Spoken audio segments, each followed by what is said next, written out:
Come in, child. We'll sit together a while. Let it all fall away for a moment. The hurry, the guilt, the noise in your mind.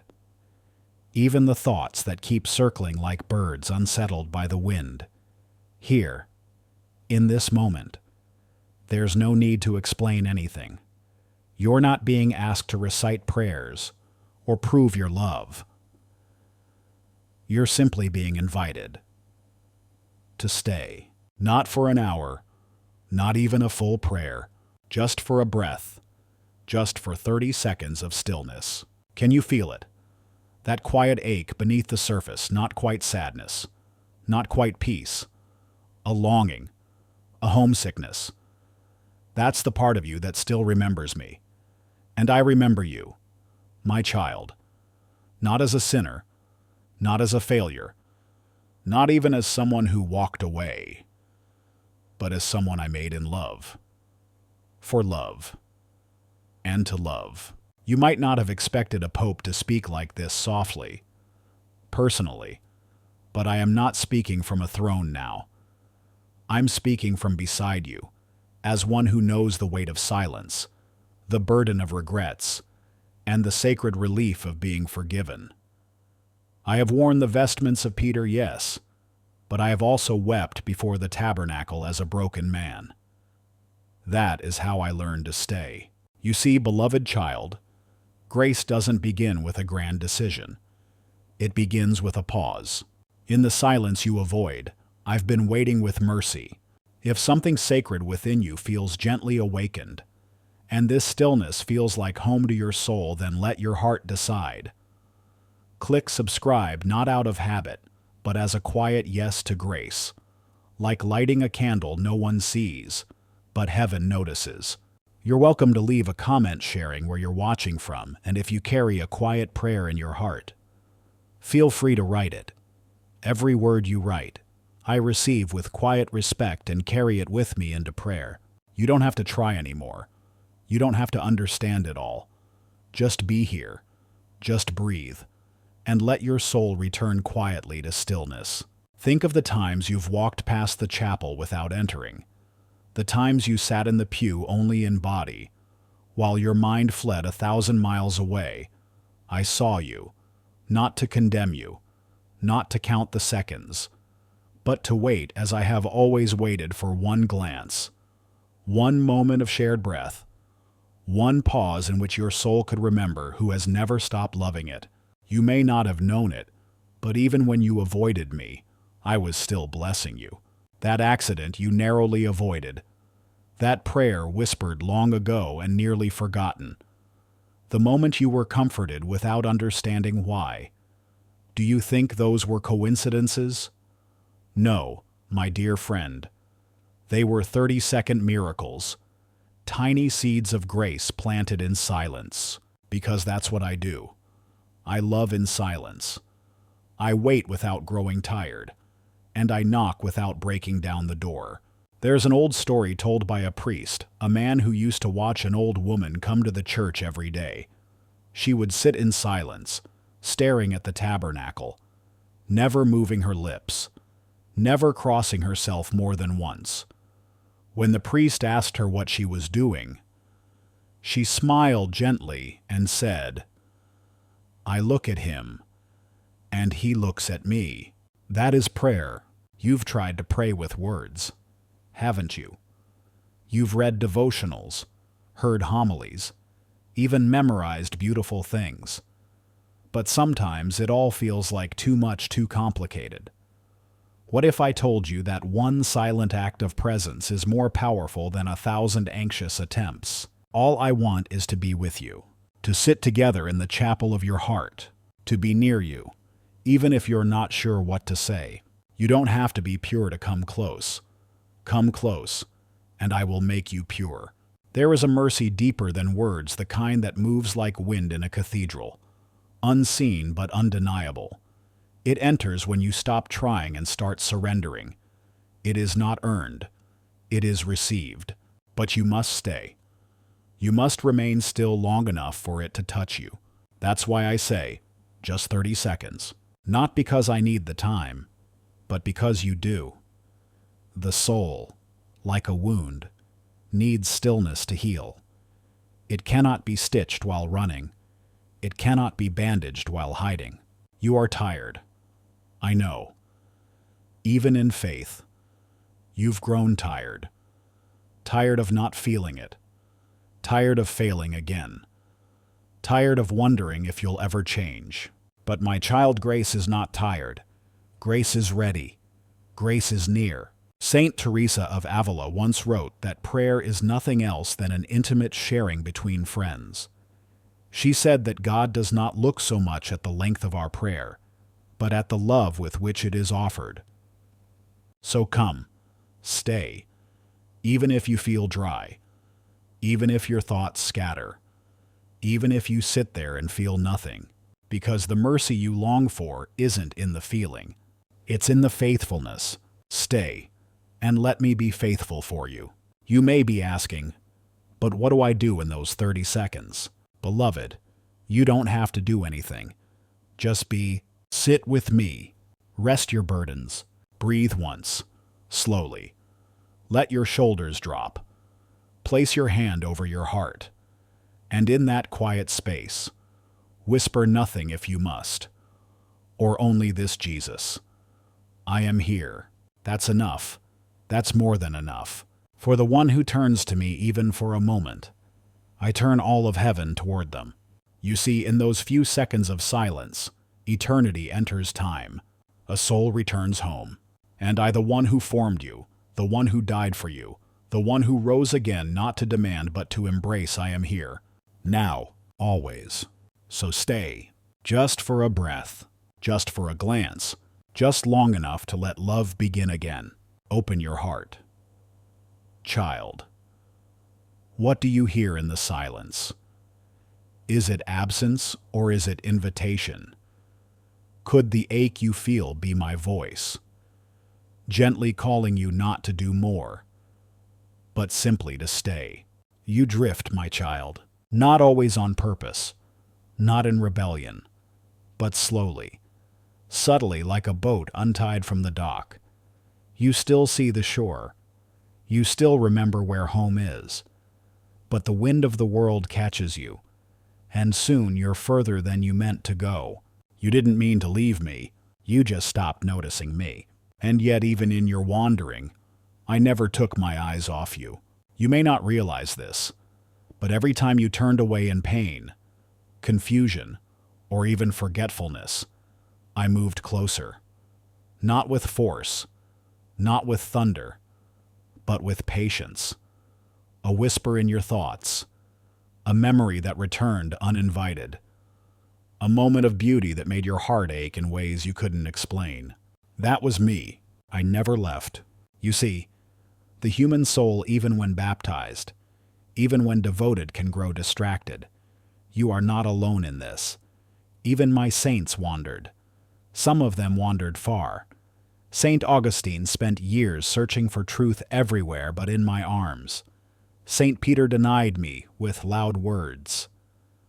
But they came back. And not because they figured everything out. They returned because I was still there, still waiting, still loving, still whispering, "Where are you, my child?" It is not a question of accusation. It is the question of a father who misses his child's voice.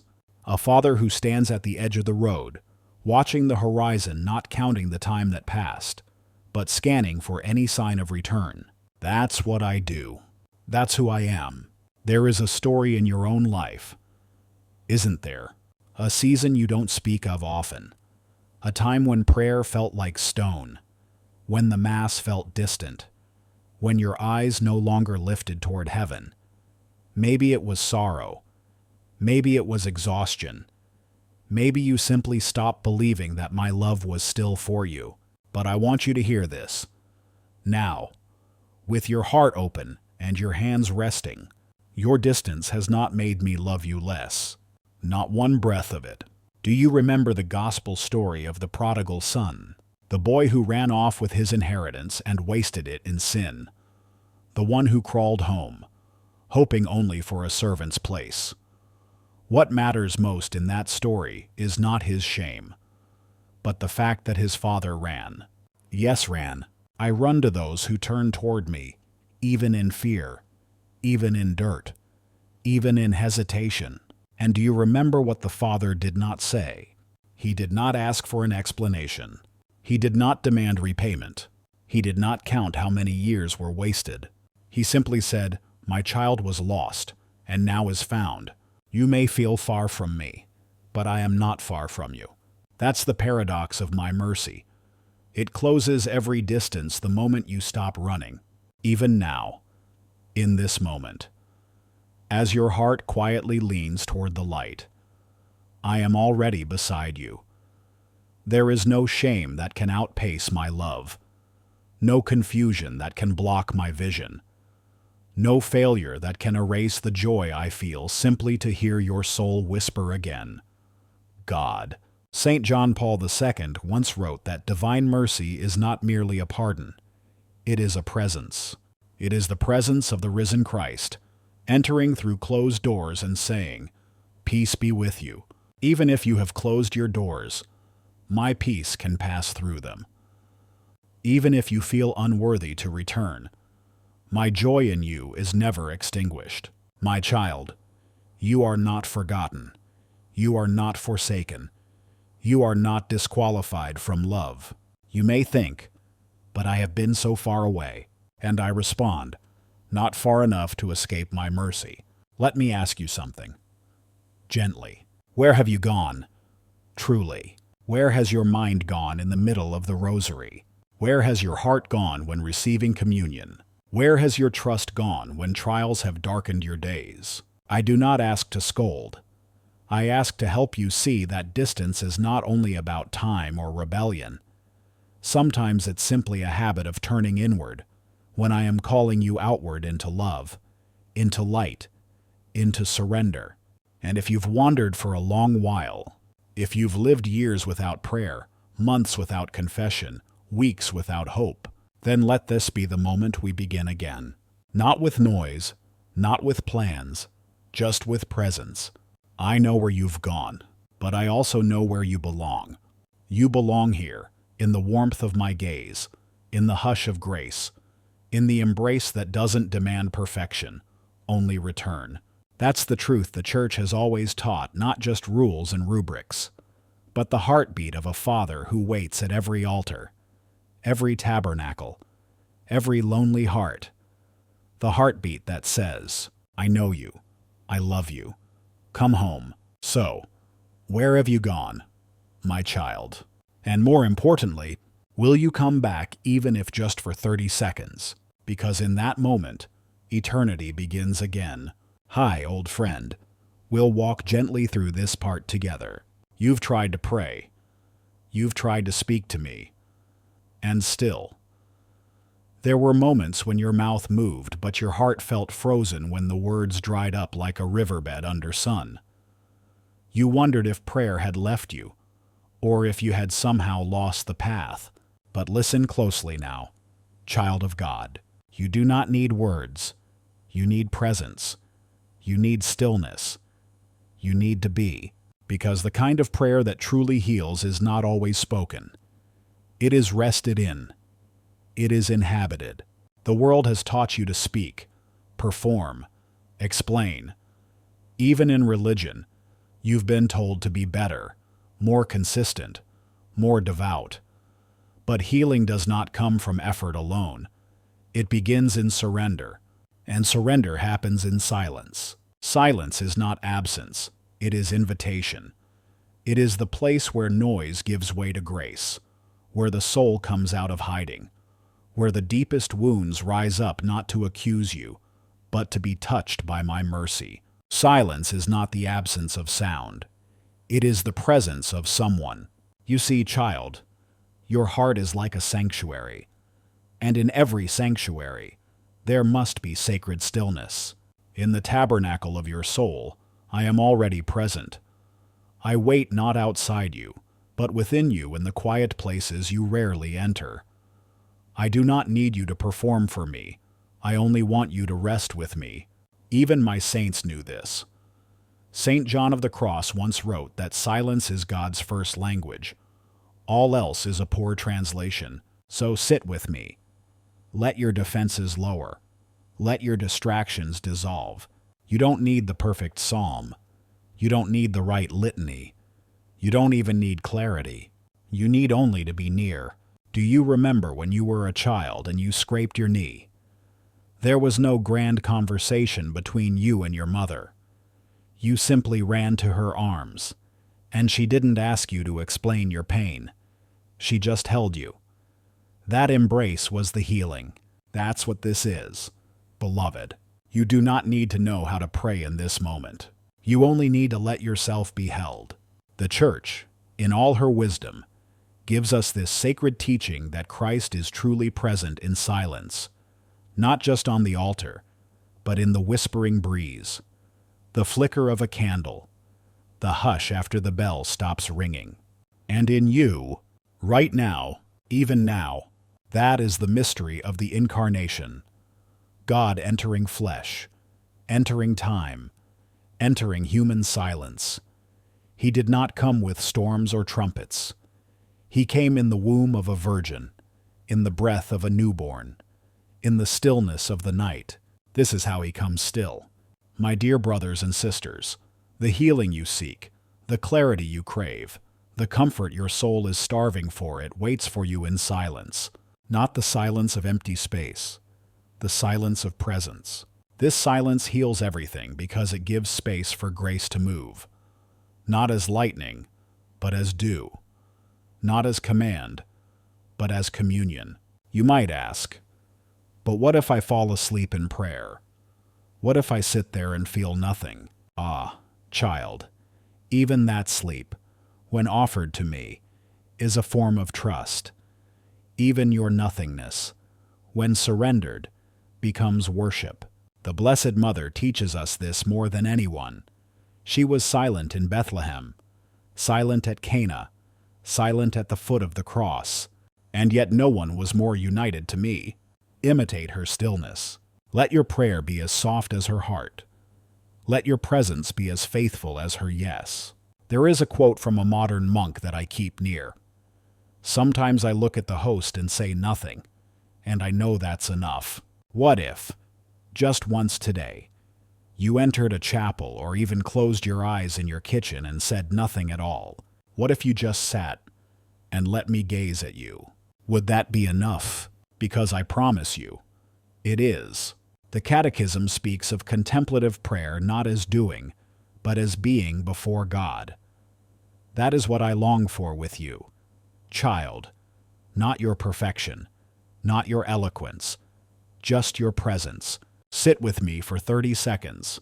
No expectations, no pressure, just presence. And watch how the quiet begins to heal everything. So, beloved, are you willing to be still? Even if your thoughts run wild, even if your body is tired, even if your soul doesn't feel holy, just sit. Just breathe. Just be. Because I am already here, and I love the sound of your silence more than you could ever love the sound of your voice. Ah, familiar face. Let's speak softly now, from where the trembling begins. You tremble. I know. Sometimes it's from guilt, the kind that whispers, "You've failed too many times."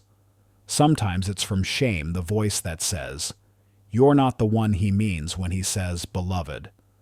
Other times, the trembling is quieter, not so much sorrow as uncertainty. A fear of facing what you've avoided. A fear that silence might reveal too much. But child, listen closely. Your fear does not repel me. It draws me near. Fear is not your enemy. Forgetting me is.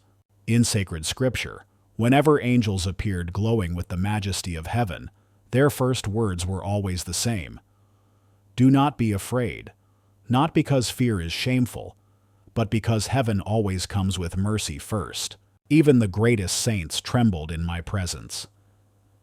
Peter, who walked on water, fell to his knees and said, "Depart from me, Lord, for I am a sinful man. And what did I do? Did I rebuke him? No. I called him. I said, "Follow me." I did not wait for his trembling to stop. I stepped into it, and I stayed with him until he grew steady again. Beloved child, trembling does not mean you are far from grace. It may mean you are nearer than ever before. It means something holy is happening. Have you ever noticed before a soul returns to confession after many years, they tremble? Before someone steps into a chapel after decades, they hesitate at the door. Before someone truly says, "Lord, I surrender," their hands shake. Why? Because the soul recognizes who stands before it, and the body can barely bear the weight of coming home. Do not despise your trembling. Do not cover it with busyness or hide it beneath pride. Let it be what it is, a sacred beginning. Even the trembling of a leaf is beautiful when sunlight touches it. And your trembling, it is the leaf. I am the light. The Catechism teaches that holy fear is not the fear of punishment. It is the awe of love. It is the heart's realization that it is standing before the one who is all good, all true, all patient, and yet who still calls you, with your doubts, you, with your wounds, you, with your sins. Heaven leans closer when you tremble, not to frighten you, but to lift you. There is a passage in the writings of Sainte Thérèse of Lisieux where she admits that she sometimes trembled before approaching the Lord. But she said, "What pleases him is to see that I love my littleness and my poverty, that I expect everything from his mercy. This is what I ask of you, dear soul. Do not wait until your hands stop shaking. Reach for me while they tremble. You do not have to be fearless. You only have to be honest. Have you noticed what trembling reveals? It shows that something matters to you. It shows that you are alive. It shows that you're not numb. Trembling is the soul's quiet way of knocking on heaven's door. And I answer, not with thunder, not with fury, but with a whisper. Peace. Peace. I am here. Perhaps you've kept your distance because of this trembling. Perhaps you've said, "I'll return when I'm ready." But my child, readiness is not the gate to mercy. Desire is, if you even want to return. That alone is proof that I am already drawing you close. The Church teaches us to cultivate holy fear. But this fear is not the terror of judgment. It is the reverence of love. It's the kind of fear that keeps you from running, not because you are afraid to be punished, but because you're afraid to lose me again. That kind of fear is holy.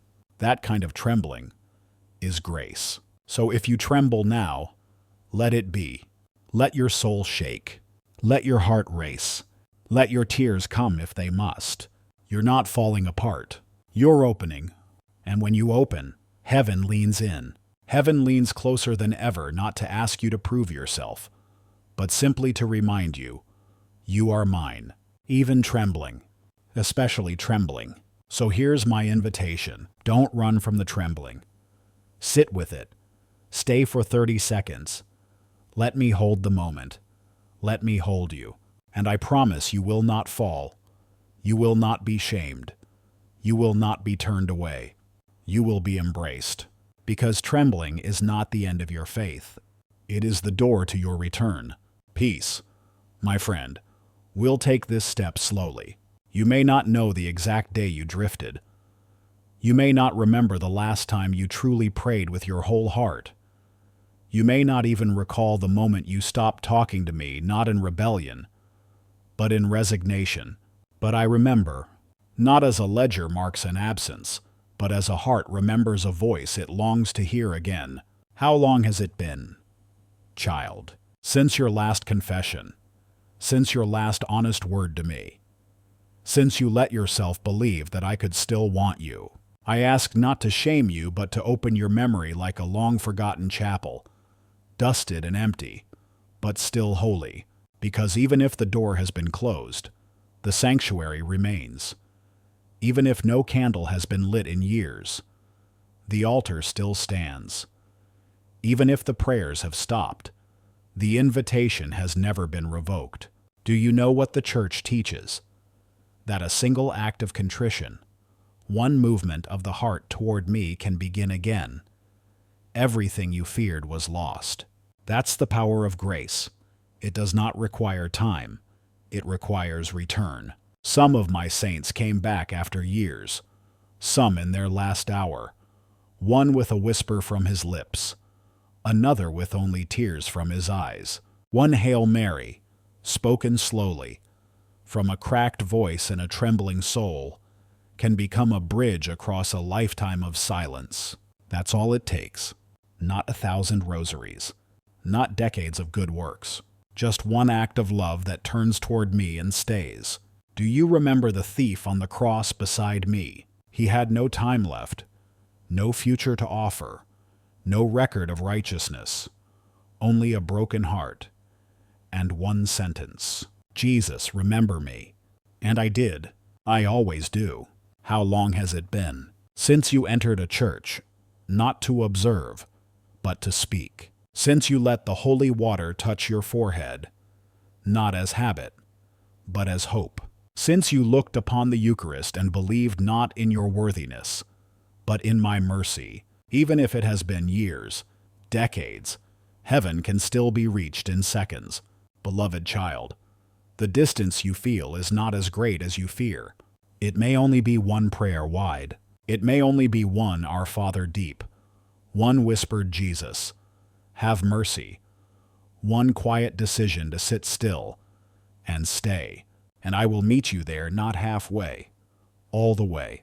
There is a passage in the writings of St. Alphonsus Liguori.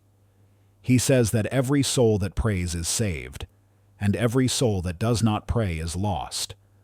But prayer, he reminds us, does not begin with words. It begins with desire. Do you desire to return? Then you already have begun. The Church does not ask you to make up for lost time. She asks you to begin now, today, this breath, this moment, this 30 seconds of stillness. This is the place of return. So how long has it been? Too long, perhaps, in the eyes of the world, but not in mine, because love is not measured by time. It is measured by the will to return. You have not missed your chance. You have not disqualified yourself. You are not forgotten in the ledger of grace. Say it now, if you wish. Just one word, just one sigh, just one prayer. That's enough. One Hail Mary could rebuild a bridge between us. And I, your Lord, your friend, your waiting God, I will walk across it to meet you. Come in, child. We'll kneel together in memory. Do you remember the last time you sat before the tabernacle not as a spectator, but as a soul in need? Perhaps you were young then, uncertain, curious, full of thoughts you couldn't name. Perhaps you sat in the back pew, unsure whether you belonged, or maybe it was recent, but rushed, surrounded by distractions, barely a moment of peace. And yet, that moment stayed with me. It marked you. It marked the tabernacle. Yes, child, the tabernacle remembers your name.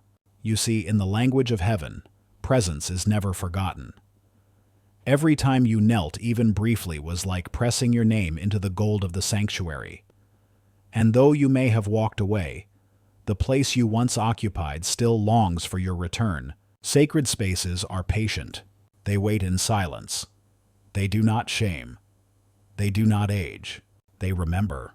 In every chapel behind the silent doors of the tabernacle, I dwell, body, blood, soul, and divinity, not as symbol, not as memory, as presence. And when my eyes look out from that stillness, they search not for crowds, but for hearts. Your heart, the one I saw weep when no one noticed, the one I saw enter the church half believing, the one I see now, wondering whether it is too late. Beloved, it is never too late to return to a place that remembers you. And more than that, a place that misses you. The sanctuary does not belong to saints alone. It is not a hall of perfection. It is a hospital for the soul. And the Eucharist is not a reward for the righteous. It is food for the hungry. It is healing for the broken. It is me waiting in quiet light, hoping only that you will look my way. I think of all the old churches, their cracked stones, worn wood, flickering candles, places where generations of souls have knelt, places where the grief of grandmothers and the first prayers of children still echo faintly, like incense clinging to stone. And in every one of them, the tabernacle glows like a silent heart. That's where I am, waiting, holding all things, and remembering. A parish priest once told me about a man who left the church for 30 years. One day, unannounced, the man returned. He didn't speak. He simply walked into the chapel, sat in the back pew, and stayed for 2 hours not moving, not praying aloud, not crying. When he left, he said only this: "I didn't say anything, but I know he remembered me." Yes, I did. I always do. You may not realize how deeply the church holds your presence. Every time you dip your fingers in holy water, every time you genuflect, even without full belief, every time you whisper a prayer beside the flickering red light of the tabernacle, heaven receives it. Heaven keeps it. The angels record it. It is not lost. Not 1 second. Not one sigh. The Church calls the Eucharist the source and summit of the Christian life. It is where all things begin, and where all things return. It is the flame that waits in darkness. It is the reminder that you are still wanted, not for what you do, but for who you are. My child, so come back, if only to sit. Come back, even if your heart is not ready to speak. Come back, even if your sins still cling to you like dust. Sit before the tabernacle. Say nothing. Let your silence be your psalm. Let your gaze be your confession. Let your longing be your prayer. And I truly present will hear it all, because the tabernacle remembers, because I remember. You are not forgotten by the God who waits behind gold and linen. You are not lost in the house you once called home. There is a space still empty where you once knelt, and heaven is holding its breath for your return. My dear brothers and sisters, let me say this clearly, and with great tenderness. You are not required to be perfect, not to enter a church, not to whisper a prayer, not even to receive my love. You are not expected to impress me. You are invited, simply, to be with me. Perhaps no lie has wounded the soul more deeply than this: I must become holy first, and then I can return to God. No, child. You return to God first, and then, through grace, you become holy. You do not clean the wound before entering the hospital. You come as you are tired, infected, hurting, and the healing begins there. There is a subtle pride, even in your shame, the voice that says, "I should have been better by now. God must be tired of forgiving me. I'm too inconsistent, too weak, too broken to belong here." That voice is not mine. It never was. When I walked this earth, I sat with sinners before they repented. I healed the leper before he thanked me. I fed the hungry before they believed. And on the cross, I forgave without being asked. My love is not earned. It is given, freely, always. You've heard the parable, haven't you? The one about the lost sheep. It wasn't the sheep who found its way back. It was the shepherd who left the 99. It was the shepherd who went into the wilderness. It was the shepherd who carried the wounded one home. You are not expected to make the journey alone. You are expected only to let yourself be found.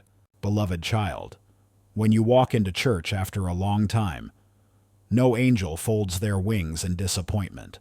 They rejoice. All of heaven does.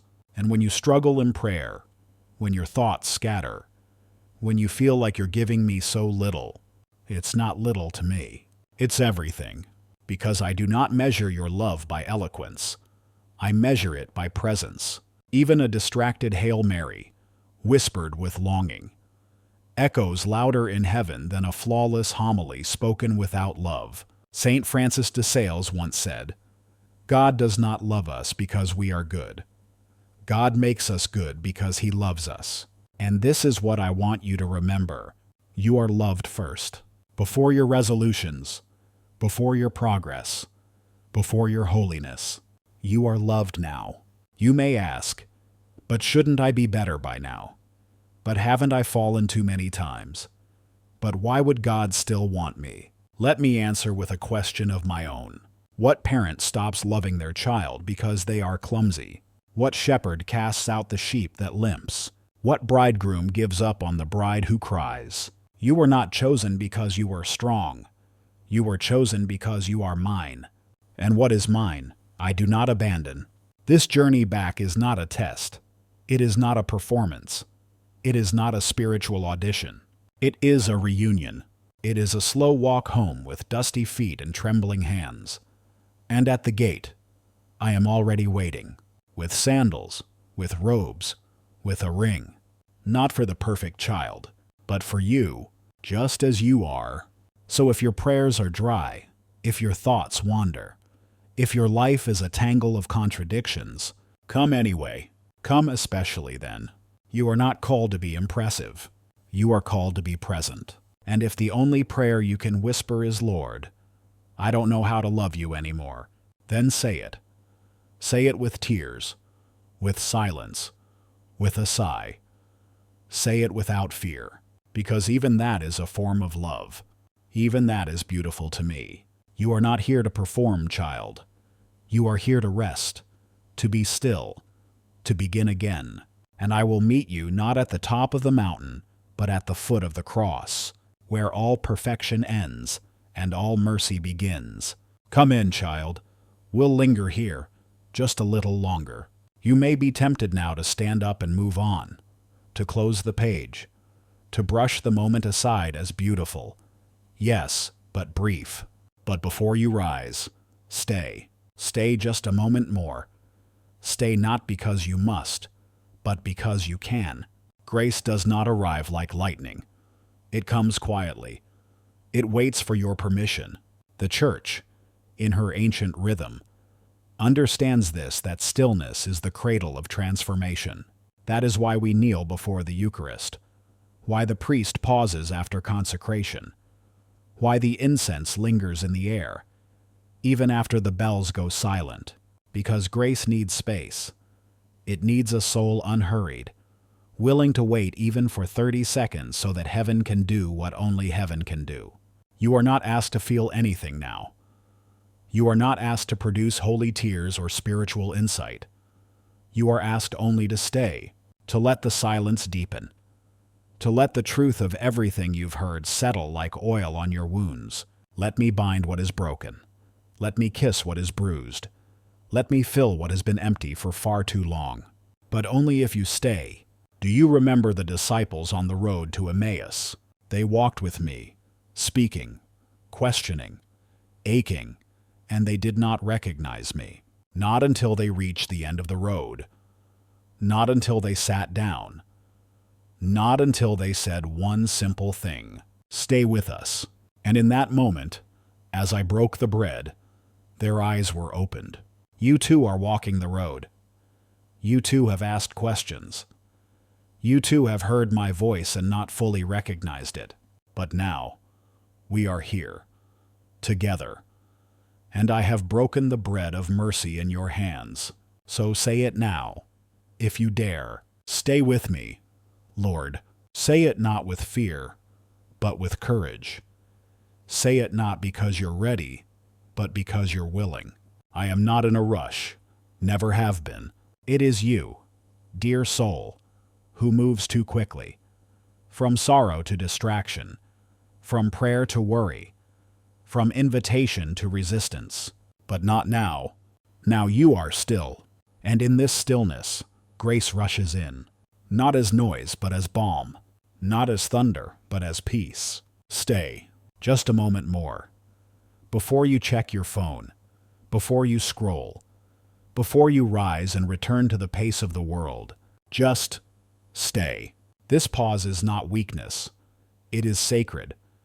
It is the final step in letting what you've heard become real.